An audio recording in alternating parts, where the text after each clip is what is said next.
بسم اللہ الرحمن الرحیم۔ عمران خان صاحب کو سیاسی انتقام کا نشانہ بناتے ہوئے توشہ خانہ کیس کے اندر نائل کرنے کا پروگرام بنایا گیا ہے۔ 5 سے 6 چیزیں آپ کے سامنے رکھوں گا۔ پہلی بات، یہ کیس بالکل جھوٹا ہے، بوگس ہے۔ کیس یہ ہے کہ خان صاحب نے جو گفٹ لیے ان کی قیمت غلط لگوائی، وہ گفٹ مہنگے تھے۔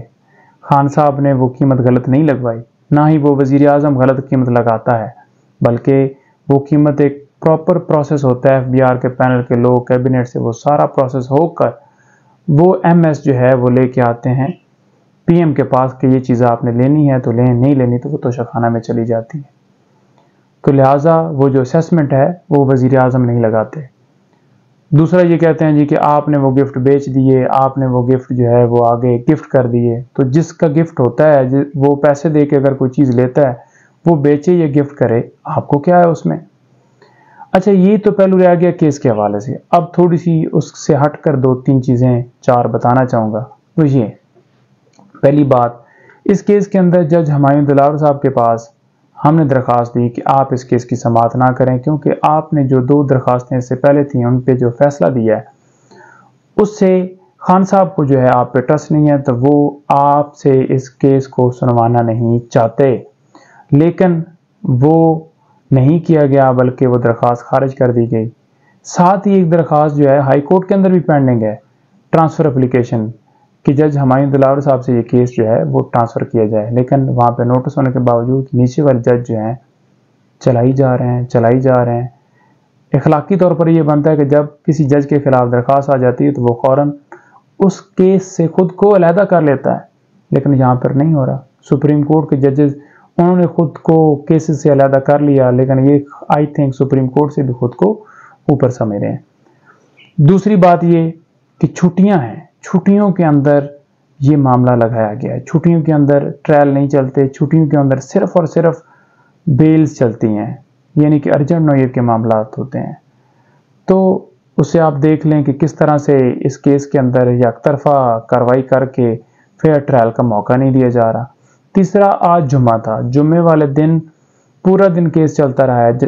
وکیل صاحب نے ہماری طرف سے یہ کہا ہے کہ جناب مہربانی کریں منڈے پر لے جائیں، لیکن دوسری طرف سے یہ جج صاحب کی طرف سے یہ استدعا منظور نہیں کی گئی، اور انہوں نے کہا کہ آج ہی آپ کراس ایگزامینیشن مکمل کریں ایک گواہ کے اوپر۔ پورا دن ساری پریکٹس کرنے کے باوجود، آرگومنٹس کرنے کے باوجود جج صاحب مطمئن نہیں رہے۔ اور تیسری چیز کہ چھٹیوں کے اندر صرف اور صرف ارجنٹ نوعیت کے میٹر ہوتے ہیں، پھر بھی ٹرائل چلایا جا رہا ہے۔ اور 5ویں چیز کہ جج صاحب کو جو فیس بک ہے اس کی آئی ڈی کے حوالے سے بتایا گیا، اور وہ مان لیتے ہیں کہ آئی ڈی میری ہے، کہ 2014 میں انہوں نے عمران خان صاحب کے خلاف پوسٹیں لگائیں، لیکن اس کے باوجود وہ بازد ہیں، وہ چلائی جا رہے ہیں۔ اور 6ٹھی چیز، یہ کیس چلنے کے قابل ہی نہیں ہے۔ فار ایگزامپل، اگر سپریم کورٹ کے اندر یہ معاملہ ٹیک اپ ہو جاتا ہے تو یہ کیس اڑ جائے گا، اور اگر یہ کیس اڑ جاتا ہے تو تب آپ کا سٹینڈ کہاں پہ ہوگا؟ یعنی کہ یہ ساری پریکٹس کروائی جا رہی ہے، جو گواہ جھوٹے بھگتائے جا رہے ہیں الیکشن کمیشن کے، وہ سارے کے سارے ضائع ہو جائیں گے۔ تو ہائی کورٹ اور سپریم کورٹ کے اندر معاملہ پینڈنگ ہونے کے باوجود لوئر کورٹ جو ہے وہ ہمیشہ سماعت روک لیتی ہے، کہ تب تک انتظار کرتی ہے کہ جب تک اوپر والی عدالتوں سے فیصلہ نہ آ جائے اس کیس کو نہیں چلایا جاتا، لیکن اس کے باوجود اس کیس کو چلایا جا رہا ہے۔ یہاں پہ آئین کے آرٹیکل 10 کی وائلیشن ہو رہی ہے۔ بالکل فیئر ٹرائل کا موقع نہیں دیا جا رہا خان صاحب کو، اور فیئر ٹرائل نہیں کیا جا رہا۔ آپ دیکھ لیں کہ 3 فوجداری کارروائیاں جو ہیں مختلف جگہوں پر جاری ہیں۔ ایک نیب کے اندر توشہ خانہ کارروائی اسی کیس کی ہے، اور اسی کیس کے ریلیٹڈ، اسی جرم کے ریلیٹڈ، یہ توشہ خانہ گفٹس کے ریلیٹڈ ایک ایف آئی آر بھی درج ہے تھانہ کوثار کے اندر خان صاحب پر اور بشرا بیوی پر۔